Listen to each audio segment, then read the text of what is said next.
Hey, I'm back. And it is week 2, day 15 of the 21-day challenge. So glad I made it this far. Hallelujah. But one more week to go.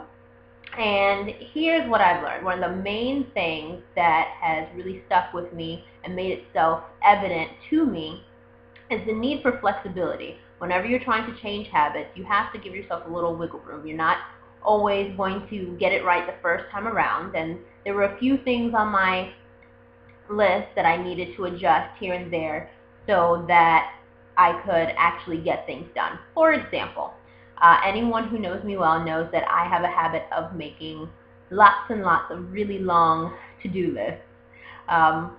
Sometimes I get a little bit too excited, too ambitious about getting things done, and so I'll make a whole laundry list of things to do. And while that's good to, want to get things done, being organized, all that good stuff, sometimes making a list that long, it's unrealistic at times. And so it's really been important for me to make the necessary adjustments. For example, it used to be that my to-do list was 8 things, and it wasn't just 8 little things, but 8 huge things. And so I've taken it down from 8 to 4. So if I can accomplish those 4 things, then I've done what I need to do for the day.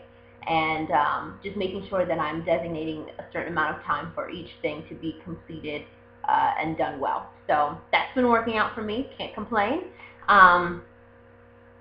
So as I started to cut down the list, instead of just scheduling from day to day, I've been scheduling an entire week, even 2 weeks out, and that's really been working for me as well. So making those adjustments has led to some really great results, which I'm really liking. Really, really good stuff. Another really great perk of adding all this structure and good habits and all this good stuff to my day and the way that I go about doing things is that it's given me a lot more room to be more creative, which I'm really excited about. I've actually gotten this little notebook here that I take with me everywhere, and I keep a little blue Sharpie pen.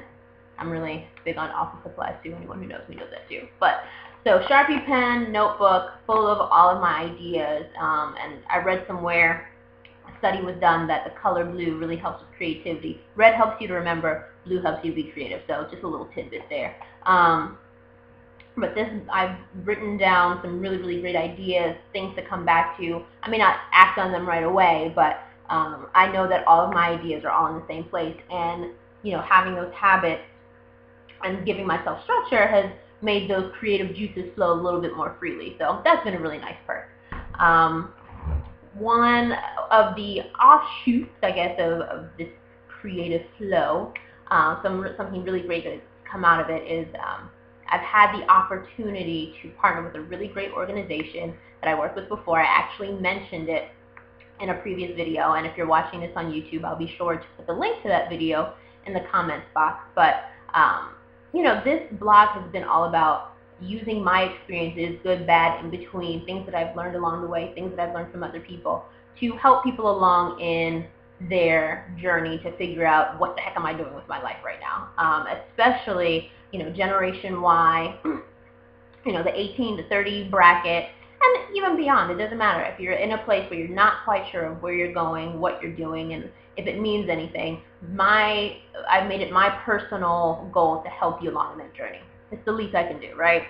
So by partnering with this organization, I'm able to take that same goal and use what I do as an image consultant to help young people along and help them to find their creative path.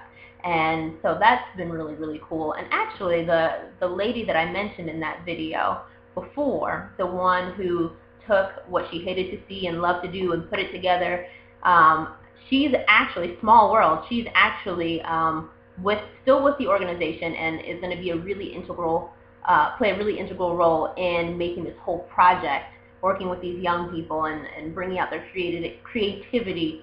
She's going to be a really integral part of that project, so I'm really, really excited about it. So what's next for the blog? So I've been talking a lot about purpose and milestones and all this great stuff, but what about just goals, setting goals. I mean, for now it's just been the 21-day challenge, but this is only the beginning. So I really want to get in depth with that, talk about goals a little bit more, and just to get you motivated, I'll be interviewing some people who have set some goals for themselves, seen them through, doing some pretty cool things, and really making their mark along the way on the world. So the way I see it, if I can do it and they can do it, you can do it too. So we're all just here to foster some really, really good stuff in the world and get everybody motivated. So again, it's the least we can do. Hope you enjoy. Bye.